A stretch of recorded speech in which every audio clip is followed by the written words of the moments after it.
Very good morning to all of you. So today we are just going to start the second part of our chapter that is reaching the age of adolescence. आज हम लोग अपने chapter का second part discuss करेंगे. Okay इसके पहले हम लोगों ने reaching the age of adolescence का फर्स्ट पार्ट डिस्कस कर लिया. तो फर्स्ट क्लास में हमने क्या क्या स्टडी किया था, तो वहाँ पे हमने देखा था कि एडोलसेंस के टाइम में बहुत ज़्यादा चेंजेस आता है मेल और फीमेल के अंदर. ओके गर्ल्स और बॉयज़ के अंदर. फिर हमने वहाँ पे देखा था ग्रोथ के बारे में. एक्चुअली हमने वहाँ पे पढ़ना स्टार्ट किया था. वहाँ पे हमने देखा था कि ग्रोथ आपका एक नेचुरल फिनोमिना होता है जो कि हर एक लिविंग ऑर्गेनिज्म के अंदर होता है. जब से बेबी बॉर्न होते हैं ओके तब से आप उनके अंदर ग्रोथ देख सकते हो. और ग्रोथ के बेसिस पे ही हम लोगों ने 3-4 स्टेजेस पढ़ा था. ओके जब बेबी बॉर्न होता है और 2 साल के अंदर वाले स्टेज में होता है तो उस स्टेज को हम लोग क्या बोल रहे थे, उस स्टेज को हम लोग इन्फेंसी बोल रहे थे और उस इंडिविजुअल को हम लोग इन्फेंट बोल रहे थे. फिर 2 से 10 ईयर्स वाले एज को हम लोग क्या बोलते हैं, इस एज को हम लोग चाइल्डहुड बोलते हैं. ओके और फिर 10 से 18 ईयर्स वाले इंडिविजुअल्स को हम लोग क्या बोलते हैं, स्टेज को हम लोग क्या बोलते हैं, उस स्टेज को हम लोग एडोलसेंस बोलते हैं. और 18 से एबव वाला जो एज होता है उस स्टेज को हम लोग क्या बोलते हैं, तो उस स्टेज को हम लोग एडल्टहुड बोलते हैं. तो इस चैप्टर में हम क्या पढ़ेंगे कि जब 10 से 18 ईयर्स के बीच में हम रहते हैं उस टाइम में हमारे अंदर क्या क्या चेंजेस आता है. आप देख सकते हो चैप्टर का हेडिंग ही आपका क्या है, reaching the age of adolescence. जैसे आप एडोलसेंस वाले यानी 10 से 18 ईयर्स के बीच में आते हो उस टाइम में आपके अंदर क्या क्या होता है. ओके तो ये सब हम लोगों ने प्रीवियस चैप्टर में पढ़ा था. वहाँ पे हमने देखा था कि 10 से 18 ईयर्स के बीच में हमारे जो बॉडीज का शेप होता है उसमें भी बहुत ज़्यादा चेंजेस आने लगता है. फीमेल बॉडी कर्व होने लगता है, मेल बॉडी के अंदर जो शोल्डर होता है वो पूरा चौड़ा होने लगता है, फीमेल बॉडी के अंदर जो हिप्स होता है वो थोड़ा ब्रॉडेन होने लगता है, वेस्ट आपका वाइड होने लगता है, ब्रेस्ट डेवलप्ड होने लगते हैं. ओके फिर हमने ये देखा था कि उस टाइम में हमारा जो स्वेट ग्लैंड होता है चाहे मेल हो या फीमेल हो, जिसे आप लोग सेबेसियस ग्लैंड भी बोलते हो, ये जो स्वेट और सेबेसियस ग्लैंड होते हैं ये बहुत ज़्यादा एक्टिव हो जाते हैं. और इनके एक्टिवनेस की वजह से आप टीनएजर्स वाले इंडिविजुअल को, टीनएजर्स वाले मेल और फीमेल को देखोगे तो उनके फेस में बहुत ज़्यादा पिंपल्स रहते हैं, क्योंकि ये जो एडोलसेंस वाला स्टेज होता है उस टाइम में स्वेट ग्लैंड हमारा बहुत ज़्यादा एक्टिव हो जाता है. और उसी एक्टिवनेस की वजह से वहाँ पे क्या होता है, तो फेस पे पिंपल्स आने लगते हैं. पूरे बॉडी का स्वेट ग्लैंड आपका एक्टिव होता है लेकिन जो फेस का स्वेट ग्लैंड होता है ना वो पूरे बॉडी के कंपेयर में थोड़ा ज़्यादा ही एक्टिव हो जाता है. और उनके एक्टिव की वजह से हमें किस चीज़ को फेस करना पड़ता है, पिंपल्स को फेस करना पड़ता है. ओके फिर आप देखोगे टीनएजर्स का मूड भी बहुत ज़्यादा स्विंग्स करता है, क्योंकि उस टाइम में बहुत ज़्यादा 10 से 18 ईयर्स के बीच में ना हमारे बॉडी में बहुत ज़्यादा हार्मोन्स की सिक्रेशन होती है और वो हार्मोन्स हमें मतलब बहुत ही ज़्यादा डिस्टर्ब कर देता है.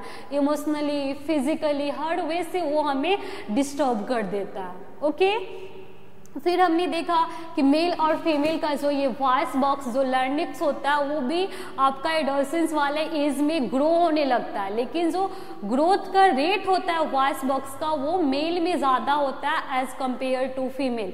इस वजह से मेल का जो लर्निक्स होता है वो उनके थ्रोट रीजन में आपको दिखने भी लगता है और उसको आप लोग क्या बोलते हो, उसको हम लोग क्या बोलते हैं, उसको हम लोग एडम्स एप्पल्स बोलते हैं. ओके और इसके वजह से जो मेल का जो वॉइस होता है वो बहुत ज़्यादा डीप और क्रैक होने लगता है और जो फीमेल का वॉइस होता है वो भी आपका क्या हाई पिच श्रील टाइप्स का होने लगता है. लेकिन फीमेल का जो लर्निक्स होता है वो मतलब बहुत हार्ड होता है, मतलब हार्डली उसको हम लोग थ्रोट एरियाज में देख सकते हैं. ओके वो नहीं दिखता है क्योंकि वो उतना ज़्यादा ग्रो नहीं करता है जितना मेल का वॉइस बॉक्स ग्रो करता है. और मेल के वॉइस बॉक्स ग्रो होने की वजह से वो ईजिली आपको थ्रोट रीजन में देखने को मिल जाता है. ओके ये सारा चीज़ हम लोगों ने प्रीवियस क्लास में डिस्कस किया था.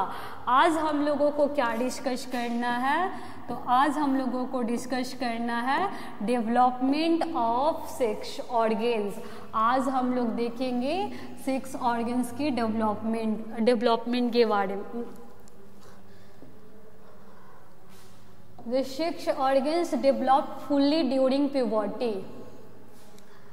प्यूबर्टी में आपका सेक्स ऑर्गन्स फुल्ली डेवलप्ड हो जाता है। प्यूबर्टी किस एज को बोलते हैं? उस एज को बोलते हैं जब हमारे बॉडी के अंदर बहुत ज़्यादा हार्मोन्स की सिक्रीशन होने लगती है, ताकि वो हार्मोन्स हमारा जो सेक्सुअल ऑर्गन हो उसको पूरा मैच्योर कर दे, फंक्शनल कर दे। तो उस एज को हम लोग क्या बोलते हैं? उस एज को हम लोग प्यूबर्टी बोलते हैं, जो कि आपका यही एडोलसेंस वाला एज है, 11 से लेके 18 ईयर्स का बीच, 18 ईयर्स के बीच। ओके, तो यही चीज़ यहाँ पे बोला जा रहा है। The sex organs develop fully during puberty। puberty में आपका जो सेक्स ऑर्गन होता है वो फुल्ली डेवलप्ड हो जाता है। In boys the testis and the penis develop completely. Boys में हम लोगों ने रिप्रोडक्शन चैप्टर में टेस्टिस और पेनिस के बारे में पढ़ा है। टेस्टिस आपका क्या होता है? मेल रिप्रोडक्टिव ऑर्गन है, जो कि प्राइमरी मेल रिप्रोडक्टिव ऑर्गन होता है।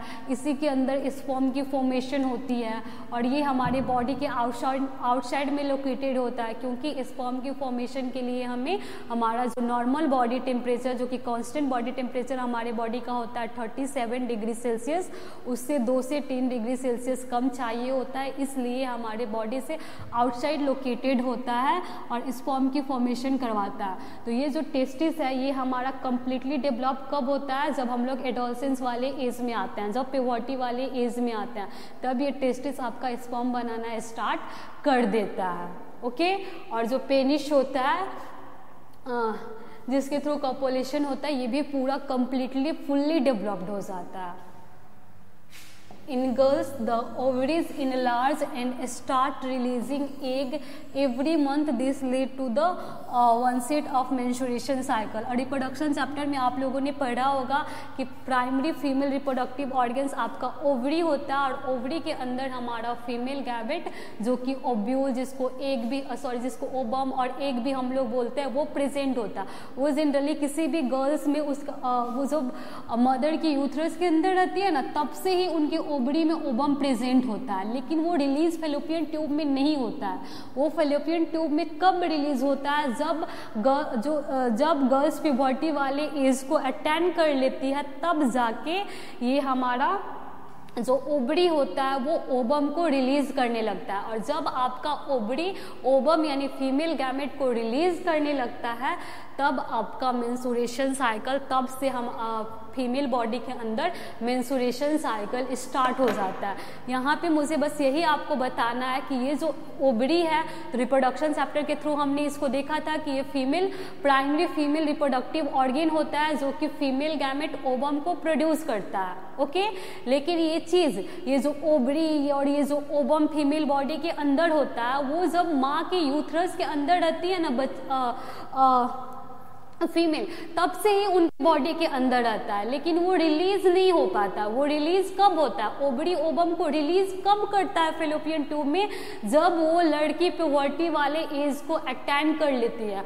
और जब आपका ओवरी ओबम को रिलीज करना स्टार्ट कर देता है, तब से मेंस्ट्रुएशन साइकिल स्टार्ट हो जाता है। ओके, अब ये मेंस्ट्रुएशन साइकिल क्या होता है ये हम लोग डिटेल में आगे इस चैप्टर में स्टडी करेंगे। Okay,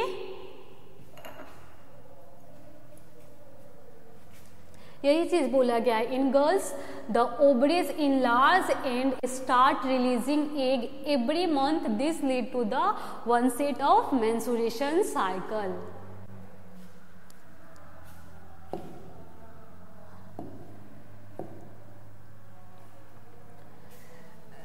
reaching mental, intellectual and emotional maturity.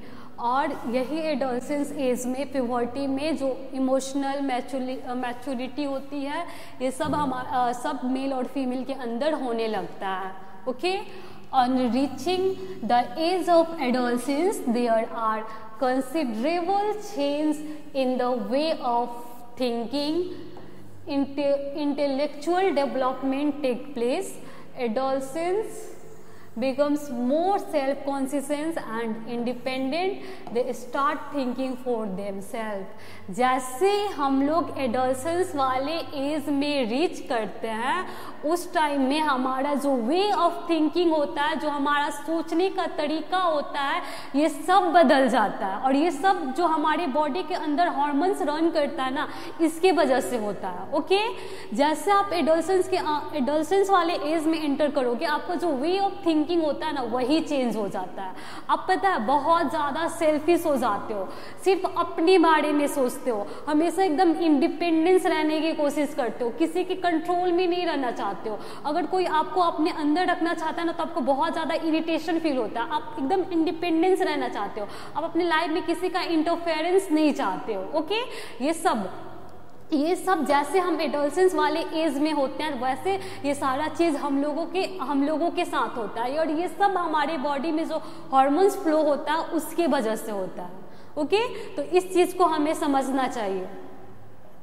ये नेचर ही होता है। जैसे आप एडोलसेंस वाले एज में जाओगे, आप एकदम इंडिपेंडेंस रहना चाहोगे, किसी का इंटरफेरेंस, ना टीचर्स का, ना पेरेंट्स का, ना अपने कजन्स का, ना सिबलिंग्स का, किसी का इंटरफेरेंस आपको नहीं चाहिए होता है।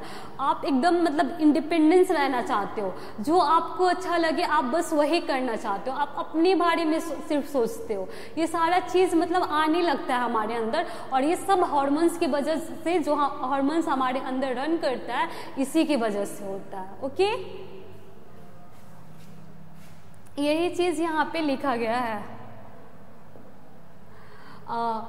On reaching the age of adolescence, जैसे आप एडोलसेंस वाले एज में रीच करते हो, 10 से 18 ईयर्स के बाद, 10 से 18 ईयर्स के अंदर में जाते हो, इस टाइम में जो आपका वे ऑफ थिंकिंग होता है पूरा चेंज हो जाता है। आप बहुत ज़्यादा सेल्फिश टाइप्स के हो जाते हो, सिर्फ अपने बारे में सोचते हो, एकदम इंडिपेंडेंस रहना चाहते हो, आपको अपने लाइफ में किसी का इंटरफेरेंस बिल्कुल ही नहीं चाहिए होता। अगर कोई आपको कंट्रोल करने की कोशिश करता है, तो आप बहुत ज़्यादा इरिटेट हो जाते हो, क्योंकि आपको वो चाहिए ही नहीं होता। आप मतलब चाहते हो कि हमेशा इंडिपेंडेंस रहे, हम मेरे लाइफ में कोई इंटरफेयर ना करे, जो हमको अच्छा लग रहा है बस हम वही करें। Got it? और ये सब हार्मोन्स की वजह से होता है।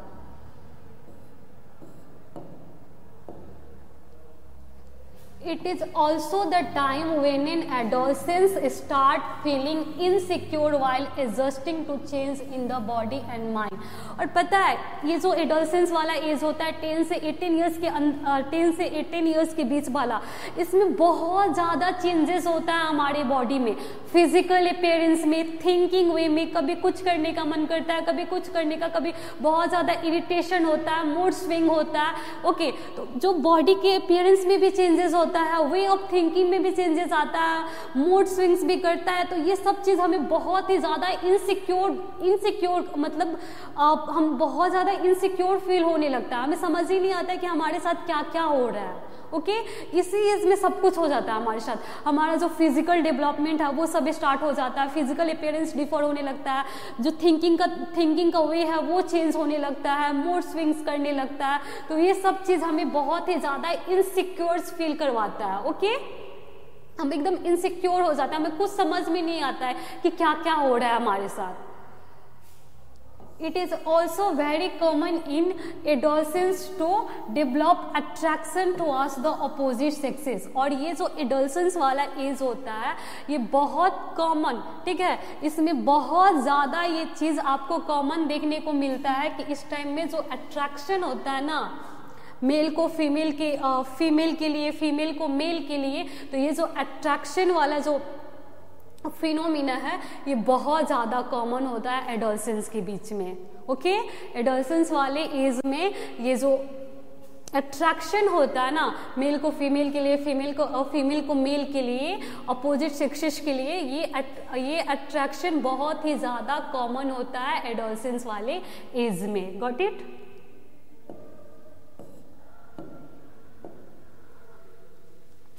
Adolescents are often confused, insecure and experience mood swings due to physiological change. Adolescence हमेशा कंफ्यूज रहते हैं। ओके, अब एडल्ट जो लोग एडोलसेंस में, जैसे आप लोग भी एडोलसेंस में एंटर कर ही लिए होगे, 11 से 18 ईयर्स के बीच में होगे।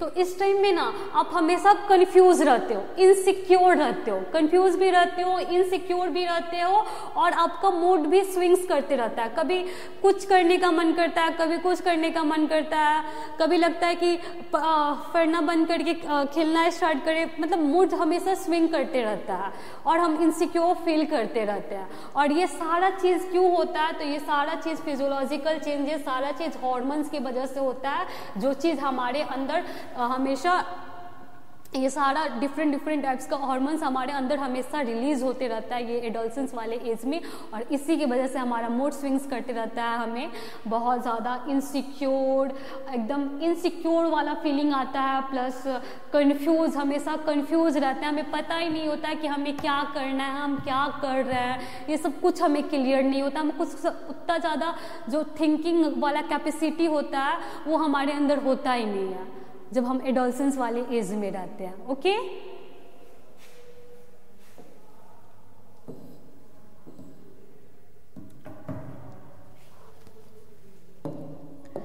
adolescents should learn to cope up with these change as they are natural part of growing up।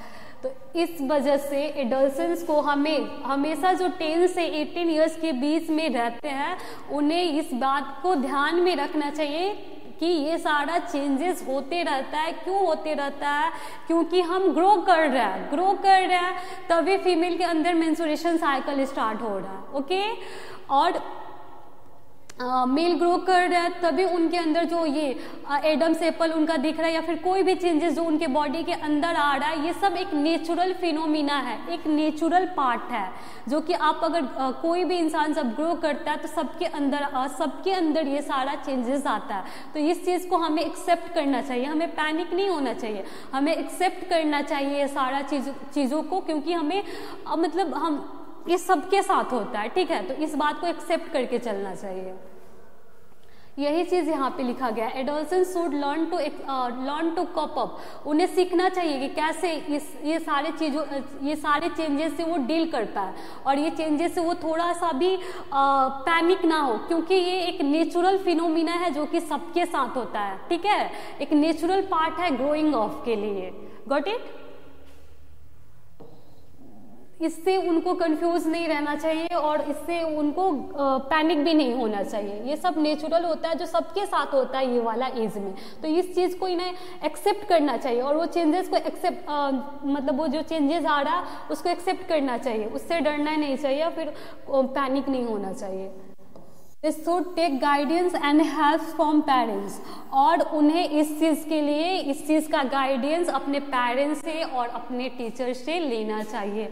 अगर उसको उनके अंदर कुछ उन्हें इबनॉर्मल फील हो रहा है तो ये चीज़ आप अपने टीचर से और अपने पेरेंट्स से डिस्कस करना चाहिए और उनका गाइडेंस लेना चाहिए। ओके,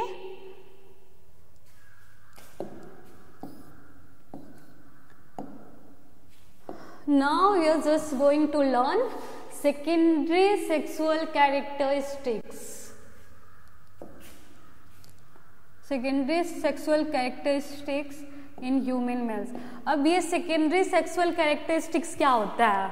ओके, तो प्राइमरी सेक्सुअल कैरेक्टरिस्टिक्स मेल के अंदर टेस्टिस और फीमेल के अंदर ओवरी, ये इनका प्राइमरी सेक्सुअल कैरेक्टरिस्टिक्स है जिसे आप देख नहीं सकते हो, लेकिन देख के भी तो हम मेल और फीमेल को डिफ्रेंशिएट कर सकते हैं ना। जैसे देख के, जैसे एक लड़का एक लड़की एक जगह पे खड़े हुए हैं, ठीक है, तो आप उनको देख के बता सकते हो ना कि ये लड़का है ये लड़की है, ठीक है। तो जिस कैरेक्टरिस्टिक्स जिस फीचर्स को आप देख के आप उसका जिस कैरेक्टरिस्टिक्स और फीचर्स को देख के आप ये डिफ्रेंशिएट कर सकते हो कि ये मेल है कि फीमेल है, वो आपका क्या होता है, वो हमारा सेकेंडरी सेक्सुअल कैरेक्टरिस्टिक्स होता है। ओके, जैसे कि आप मेल और फीमेल को देखोगे, और ये जो सेकेंडरी सेक्सुअल कैरेक्टरिस्टिक्स है ना, ये सब प्यूबर्टी में आपका डेवलप होता है। जब आप देखोगे, जब एकदम छोटे छोटे बच्चे होते हैं, बहुत छोटे छोटे 1 या 2 साल में, तो उसमें आप बॉयज़ और गर्ल्स को देख के डिफ्रेंशिएट कर पाओगे।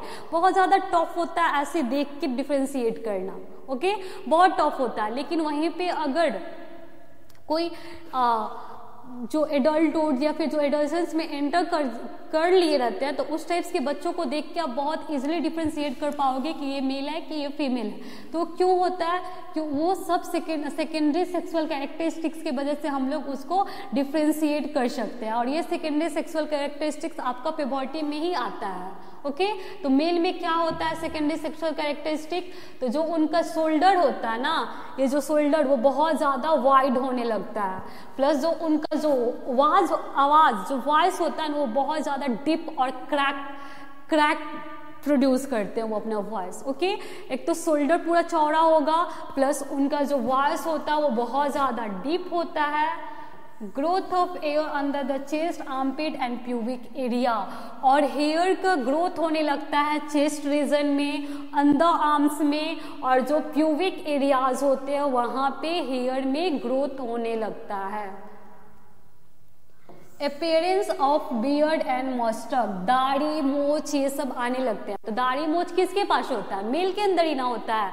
तो ये वाले कैरेक्टर, ये जो दाढ़ी मोछ आना, ये क्या है? मेल का सेकेंडरी सेक्सुअल कैरेक्टरिस्टिक्स है, वैसा कैरेक्टरिस्टिक्स जिसको देख के आप मेल और फीमेल को आप डिफ्रेंशिएट कर पाओगे। तो जिसमें दाढ़ी और मोछ आया होगा वो क्या होगा? वो मेल ही होगा ना। तो इसीलिए बोला गया है कि सेकेंडरी सेक्सुअल कैरेक्टरिस्टिक्स देख के हम लोग मेल और फीमेल को डिफ्रेंशिएट कर पाएंगे। अभी हम लोग मेल के सेकेंडरी सेक्सुअल कैरेक्टरिस्टिक्स पढ़ रहे हैं, अगले स्लाइड में हम लोग फीमेल का सेकेंडरी सेक्सुअल कैरेक्टरिस्टिक्स पढ़ेंगे।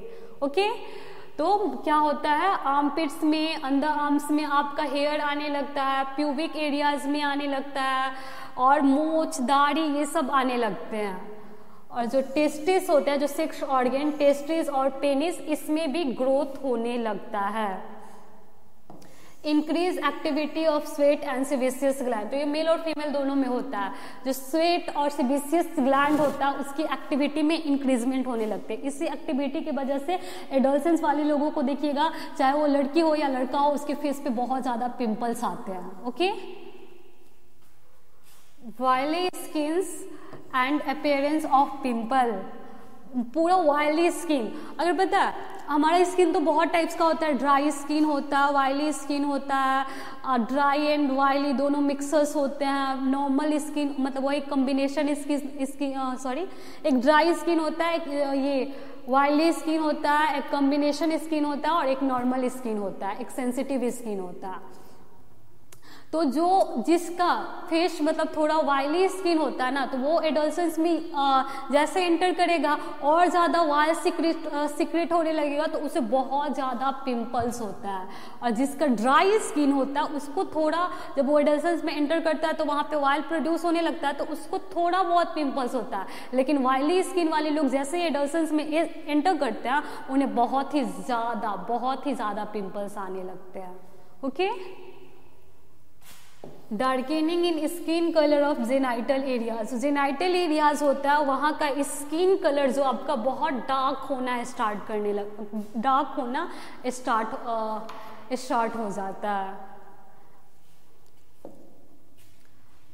तो अभी हमने क्या पढ़ा? अभी हमने मेल्स का सेकेंडरी सेक्सुअल कैरेक्टरिस्टिक्स पढ़ा। यहाँ पे हमने देखा कि जो शोल्डर है वो वाइड होने लगता है, और जो वॉइस है वो बहुत ही मतलब डीप और बहुत ही क्रैक अजीब सा आने लगता है, बहुत इरिटेटिंग टाइप का।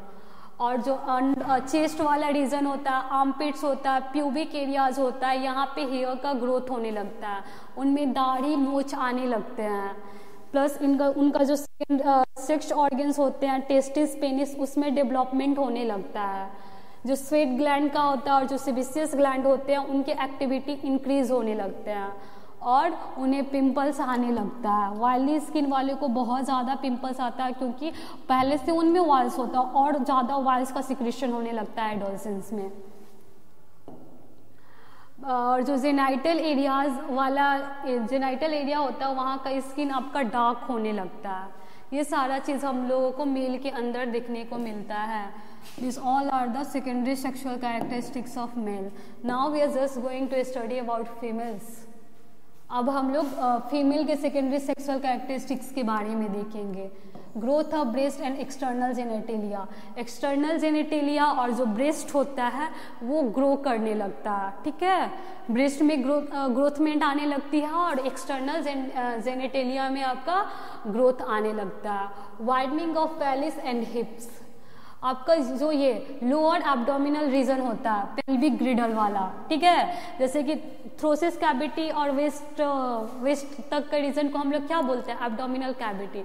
तो ये जो लोअर एब्डोमिनल कैविटी होता है ना, ये बहुत चौड़ा होने लगता है। कमर जो वेस्ट होता है ना वो वाइड होना स्टार्ट हो जाता है, ओके। और जो हिप्स होते हैं वहाँ पे भी बहुत ज़्यादा मसल्स ग्रोथ होने लगता है। और जो हिप्स का बोन्स होता है वो मेल के कंपेयर में फीमेल के केसेस में बहुत ज़्यादा वाइड होने लगता है। तो हिप्स भी यहाँ पे, हिप्स के अंदर भी ग्रोथ आता है। ये जो कमर होता है वो भी बहुत ज़्यादा चौड़ा हो जाता है। प्लस जो फीमेल का वॉइस होता है बहुत ही ज़्यादा हाई पिच्ड, बहुत ही ज़्यादा पतला होने लगता है। और मेंस्ट्रुएशन साइकिल और एक सेकेंडरी सेक्सुअल कैरेक्टरिस्टिक्स फीमेल के अंदर क्या है, मेंस्ट्रुएशन साइकिल स्टार्ट हो जाता है। मेंस्ट्रुएशन साइकिल क्या होता है हम लोग आगे देखेंगे। ग्रोथ ऑफ मैमरी ग्लैंड, और जो ब्रेस्ट के अंदर मैमरी ग्लैंड होता है तो ब्रेस्ट का भी ग्रोथ होता है और मैमरी ग्लैंड का भी ग्रोथ होता है। मैमरी ग्लैंड के अंदर ही आपका मिल्क प्रोड्यूस होता है। Darkening the skin colour of genital areas, और जेनाइटल एरियाज का जो स्किन कलर होता है वो आपका डार्क होने लगता है। Maturation of a secondary sexual organs like fallopian tube, uterus, और ये जो हमने रिप्रोडक्शन चैप्टर में फीमेल रिप्रोडक्टिव ऑर्गन्स पढ़ा था वो हमारा क्या था, फेलोपियन ट्यूब, यूथरस। तो इसमें भी मैचुरेशन आने लगता है।